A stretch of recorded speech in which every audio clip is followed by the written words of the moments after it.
Hi guys, welcome to classy Navya. మీరు కనుక ఈ ఛానల్ ఫస్ట్ టైం చూస్తున్నట్లయితే ప్లీజ్ లైక్ చేయండి, షేర్ చేయండి, అలాగే సబ్స్క్రైబ్ చేసుకోండి. ఈ వీడియో అయితే లాస్ట్ ఒక మీషో హాల్ అయితే చేశాను. ప్రొడక్ట్స్ అవన్నీ అయితే షేర్ చేశాను నేను. అండ్ డెకరేట్ చేసిన తర్వాత అరేంజ్ చేశాక ఎలా ఉన్నాయి అని షేర్ చేస్తా అని చెప్పాను కదా. సో బిఫోర్ అండ్ ఆఫ్టర్ అయితే మీతో షేర్ చేస్తున్నా. ఇప్పుడు వచ్చేసి ఇది బిఫోర్ అనమాట. వాల్స్ ఇలా ప్లెయిన్గా ఉండే అనమాట. సో ఇంకా మేమైతే ప్లెయిన్ వాల్స్ కదా అన్నట్టు మేము ఇలా ర్యాక్స్ ఇవన్నీ అయితే ఆర్డర్ చేసాము మీషో నుంచి. సో అవైతే నేను ఎలా అరేంజ్ చేశానో మీతో అయితే ఇప్పుడు షేర్ చేస్తాను. అండ్ ఫస్ట్ వచ్చేసి మేము వాల్కి ఎంట్రన్స్లో ఒక వాల్ డెకార్ అయితే స్టిక్ చేస్తున్నాం అనమాట. సో దానికి 2x ప్లాస్టర్ ఇది స్టిక్ చేస్తే 2x డైరెక్ట్గా మనకి వాల్కున్న పెయింట్ వచ్చేస్తుంది కదా. సో దట్ అలా రాకుండా ఉండడానికి నా దగ్గర ఇలా ఒక ప్లాస్టర్ ఉందన్నమాట. ఇదైతే సర్జికల్ టేప్ అనమాట. సో ఇది ఉంటే యూజ్ చేస్తున్నాను. నార్మల్గా మనకి అయితే వేరే ప్లాస్టర్ అయితే ఉంటుంది మనకి, ఇలాంటిదే సేమ్. సో అదైతే మేము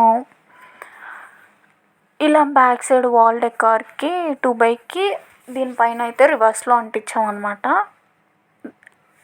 ఇది వచ్చేసి వైట్ టేప్ వచ్చేసి గోడకు ఉండేట్టు ఇలా అయితే ప్రతిదానికి మేము పెట్టేసుకున్నాము. ఇంకా ఇది పెట్టుకోవడానికి కొంచెం కష్టమైంది బికాజ్ మేము ఒక టేప్ని 2 హాఫ్ చేసాము. సో ఇంకా అలా సరిపోయాయి అనమాట. ఇక్కడైతే మా సిస్టర్ కిందకి అంటించేసింది కంగారు ఎక్కువయ్యి. సో ఇంకా మళ్ళీ పీకి అంటించాము. డిఫరెన్స్ అయితే క్లియర్గా తెలుస్తుంది. సో ఇంకా అందుకనేసి మళ్ళీ రిమూవ్ చేసి అంటిస్తున్నాము కరెక్ట్గా వచ్చేలాగా. ఇంకా ఈ పెట్టగానే వాల్కి అయితే చాలా కలర్ఫుల్గా అండ్ చాలా క్లాస్గా అనిపించింది అనమాట. మేము ఇలా ఒక బుద్ధది అయితే పెట్టాము.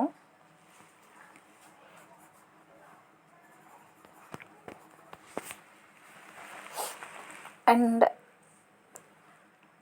ఇలా కరెక్ట్గా వచ్చేటైతే పెట్టుకుంటే లుక్ అయితే చాలా బాగుంది. మేము ఫస్ట్ వచ్చేసి దూరంగా పెడదాం అనుకున్నాం, కానీ లుక్ పోయిద్దేమో అని చెప్పేసి ఇలా దగ్గరగానే పెట్టేసాం. మనకి రిఫరెన్స్ పిక్ అయితే ఈ ప్రోడక్ట్లో పెట్టించారనమాట. సో దట్ మనకి కన్ఫ్యూజ్ అవ్వకుండా ఉంటాము. ఇంకా ఇదైతే బిఫోర్ వీడియోలో చూపించాను కదా. అండ్ ఇలా మేము ఒక షెల్ఫ్ అయితే ఆర్డర్ చేసాము. ఇలా అరేంజ్ చేసుకున్నాం అనమాట. ఈ ఆర్టిఫిషియల్ ప్లాంట్స్ పెట్టుకుని అలా. ఇంకా టీవీ కింద అయితే ఇలా చిన్న యూనిట్ టైప్లో తీసుకున్నాము. రిమోట్స్ ఆర్ సెటప్ బాక్స్ ఇలా పెట్టుకోవడానికి ఇలా టేబుల్ పైన చిన్నగా మినియేచర్వి పెట్టాము. ఇంకా మీకు ఈ రాడ్స్కి ఫిక్స్ చేసేవి కూడా చూపించాను కదా. సో ఇవైతే మేము ఇలా వేయించుకున్నాము. ఇంకా రాడ్స్ కూడా ఫిట్ చేస్తాం అనమాట. రాడ్స్ ఫిట్ చేసిన తర్వాత లుక్ అయితే ఇలా ఉంది. ఇంకా వాల్కి ప్లెయిన్గా ఉన్నాయని చెప్పాను కదా. సో దట్ మేము ఇలా మ్యూజికల్ థీమ్లో ఉండేటివి తీసుకున్నాము. ఇవైతే మీడియం సైజులో వచ్చి బాగున్నాయి అన్నమాట. పెద్దగా చూడడానికి ఈ వాల్కి కరెక్ట్గా సెట్ అవుతాయని మేమైతే ఇవి తీసుకున్నాము. ఇటు సైడ్ వాల్ వచ్చేసి కొంచెం చిన్నగా ఉంది. సో దట్ మ్యూజికల్ రిలేటెడ్వే స్మాల్ సైజులో ఉన్నవి ఇలా తీసుకున్నాము. అండ్ పైన వచ్చేసి వాల్ హ్యాంగింగ్ అలాంటిది తీసుకున్నాం అనమాట. కొంచెం యాంటిక్ టైప్లో ఉంది. అండ్ ఫైనల్గా వచ్చేసి వాల్ అనమాట. మీకు ఈ వీడియో నచ్చినట్లయితే లైక్ చేయండి, షేర్ చేయండి, లేదా సబ్స్క్రైబ్ చేసుకోండి.